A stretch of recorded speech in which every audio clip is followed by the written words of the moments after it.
میرے آقا علیہ السلام فرما رہے ہیں، آقا علیہ السلام فرماتے ہیں ایک مرد کو دوسرے مرد کی شرمگاہ کو نہیں دیکھنا چاہیے، ایک مرد کو دوسرے مرد کے سطر کو نہیں دیکھنا چاہیے، اس کے قابل سطر اعضاء کی طرف مرد کو دوسرے مرد کی طرف بھی نہیں دیکھنا چاہیے، اور ایک عورت کو دوسری عورت کی شرمگاہ بھی نہیں دیکھنی چاہیے،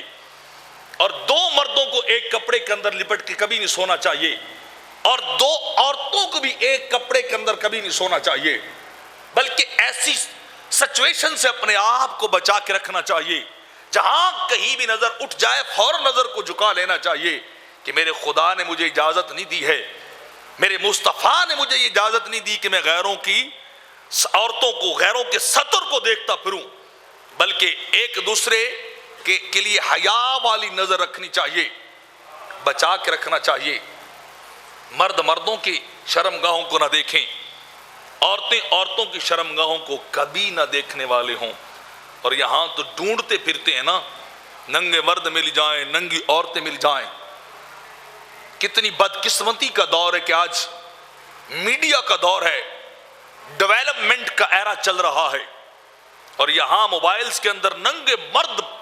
بھرے پڑے ہیں، بے حیا مردوں کی تصاویر ہیں، بے حیا لوگوں کی تصویر، بے حیا عورتوں کی تصویریں ہیں،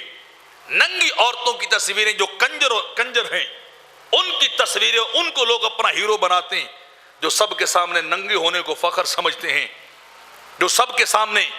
مختصر لباس پہننے کو فیشن سمجھتے ہیں،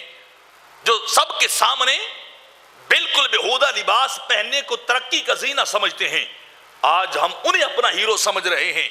اور ان کی ہم نے فوٹوز اور ان کی تصاویر اپنے موبائلوں میں رکھی ہوئی ہیں، اپنی آئیڈیز کے اوپر ان کی بھرمار کر رکھی ہے، حالانکہ حکم کیا ہے کہ مرد مردوں کی شرمگاہ نہ دیکھیں، عورتیں عورتوں کی شرمگاہ نہ دیکھیں، ورنہ گناہ کی طرف چلے جائیں گے۔ تو یہاں مرد مردوں کو دیکھتے ہیں، بلکہ مرد غیر عورتوں کو دیکھتے ہیں، حرام مناظر کو انسان دیکھتے ہیں۔ تو میرے آقا فرما رہے ہیں تمہیں ایسی نگاہ سے بچنا ہے